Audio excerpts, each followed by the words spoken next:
जय हिंद, वंदे मातरम। स्वागत है आप सभी का study with Guruji study platform में। दोस्तों, सभी भावी शिक्षक शिक्षिकाओं का स्वागत है, भाइयों बहनों मित्रों का स्वागत है आज की क्लास में। आज हम आप सभी के लिए लेकर आए हैं एनवायरनमेंट के कुछ महत्वपूर्ण प्रश्न जो कि परीक्षा में कई बार पूछे जा चुके हैं अलग अलग परीक्षाओं में। तो देर न करते हुए चलते हैं आज की क्लास को देखते हैं और आप सभी पेन और कॉपी लेकर के अंत तक वीडियो में बने रहिएगा जिससे सभी प्रश्नों के उत्तर आप सभी को मिल सकें। तो देर न करते हुए देखते हैं आज का पहला प्रश्न। ये रहा स्क्रीन पर आप सभी के सामने। निम्नलिखित में से कौन हमारे पर्यावरण के अपघटन के लिए उत्तरदायी नहीं है? अपघटन की बात की जा रही है कि हमारे पर्यावरण के अपघटन अर्थात नुकसान पर्यावरण को पहुंचाने, पर्यावरण को खत्म करने के लिए कौन उत्तरदायी नहीं है? तो इस प्रश्न का सही आंसर हो जाएगा वन रोपण। वन रोपण से क्या होगा कि हमारा पर्यावरण खत्म, नुकसान नहीं होगा, पर्यावरण को नुकसान नहीं पहुंचेगा। ऑप्शन नंबर सी जो होगा इस प्रश्न का सही होगा। Next question. पृथ्वी पर ऊर्जा का चरम स्रोत है।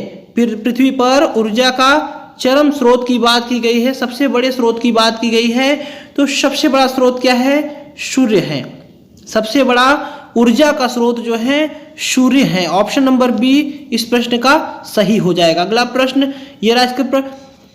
कांटेनुमा पत्तियों को दर्शाकर, ध्यान दीजिएगा, कांटेनुमा पत्तियों को दर्शाकर एक शिक्षक किस प्रकार के पौधों के बारे में पढ़ा रहा है? किस प्रकार के पौधों के बारे में? तो अगर आपको कांटेनुमा पत्तियों के बारे में पूछे तो वो कौन से पौधे होते हैं? वो होते हैं मरुस्थलीय पौधे होते हैं। कौन से पौधे होते हैं? मरुस्थलीय पौधे होते हैं जो कांटानुमा होते हैं। ऑप्शन नंबर डी इस प्रश्न का सही होगा। अगला प्रश्न ये रहा स्क्रीन पर।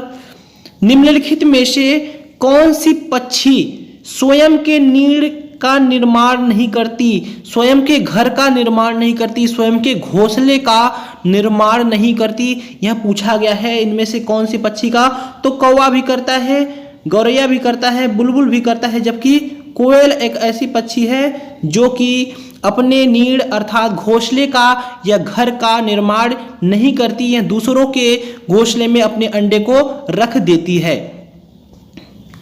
ऑप्शन नंबर बी इस प्रश्न का सही हो जाएगा। अगला प्रश्न। पृथ्वी पर ऊर्जा का चरम स्रोत है। प्रश्न ये रिपीट हो गया है, चलते आगे बढ़ते हैं। निम्नलिखित में से कौन सा अलग समूह से संबंधित है? कौन सा अलग समूह से संबंधित है? तो इसका भी देखा जाए तो विटामिन सी की कमी से होता है। विटामिन से होने वाला एक रोग है। रिकेट्स जो है विटामिन डी की कमी से होने वाला रोग है। रतौंधी विटामिन ए की कमी से होने वाला रोग है।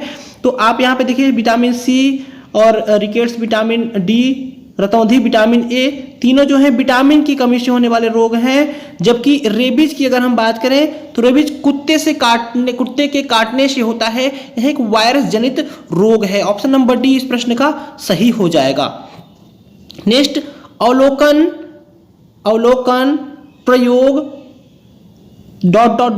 विज्ञान की 3 विधियां हैं। तो क्या निगमन होगा, क्या परिकल्पना होगा, मापन होगा या अनुमान होगा? तो आप सभी को बता दें इस प्रश्न का जो सही आंसर होगा वह ऑप्शन नंबर ए के साथ में जाएगा। अवलोकन, प्रयोग व निगमन विज्ञान की 3 विधियां हैं। रेशम की रासायनिक प्रकृति क्या है? रेशम की रासायनिक प्रकृति क्या है? तो रेशम की रासायनिक प्रकृति जो है वह प्रोटीन है। ऑप्शन नंबर सी इस प्रश्न का सही होगा। अगला प्रश्न। निम्नलिखित पौधों में से कौन सा वृक्ष का उदाहरण है? बात वृक्ष की गई है तो वृक्ष में उदाहरण है बरगद का। जो है वृक्ष में की बात की गई है तो वृक्ष का उदाहरण होगा बरगद। ऑप्शन नंबर ए इस प्रश्न का सही हो जाएगा। अगला प्रश्न। कौन सी प्राकृतिक आपदा नहीं है? तो प्राकृतिक आपदा देखिए भूकंप जो होता है प्राकृतिक आपदा है। शॉर्ट सर्किट जो है प्राकृतिक आपदा नहीं है। सुनामी भी प्राकृतिक आपदा है और चक्रवात भी प्राकृतिक आपदा है। तो इस प्रश्न का जो सही आंसर होगा ऑप्शन नंबर बी के साथ में जाएगा। शॉर्ट सर्किट से लगी आग प्राकृतिक आपदा नहीं है। किस सिंचाई प्रणाली से सर्वाधिक जल संरक्षण होता है? तो जल संरक्षण की अगर हम बात करें तो मित्रों दोस्तों जल संरक्षण जो होता है सबसे ज्यादा होता है बूंद सिंचाई से होता है। ऑप्शन नंबर सी इस प्रश्न का सही हो जाएगा। Next question. वायु प्रदूषण किससे नहीं होता है पूछा जा रहा है। वायु प्रदूषण किससे नहीं होता है? पाचन तंत्र से संबंधित रोग से, कैंसर से, श्वसन संबंधी रोग से, इमारतों के क्षय से। तो आप सभी को बता दें कि पाचन तंत्र जो नहीं वायु प्रदूषण नहीं होता है तो वह होता है ऑप्शन नंबर ए, पाचन तंत्र से संबंधित जो रोग होते हैं उनसे वायु प्रदूषण नहीं होता है। प्रकाश संश्लेषण क्रिया में पादपों द्वारा वातावरण में कौन सी गैस अवशोषित की जाती है? पूछा जा रहा है कि पादप जो होते हैं, पौधे जो होते हैं, जब प्रकाश संश्लेषण क्रिया करते हैं, प्रकाश संश्लेषण क्रिया जब पौधों में होती है तो वो कौन सी गैस को अवशोषित करते हैं? तो वो अवशोषित करते हैं कार्बन डाइऑक्साइड को, जबकि छोड़ने की अगर बात करें तो वो छोड़ते हैं ऑक्सीजन गैस को।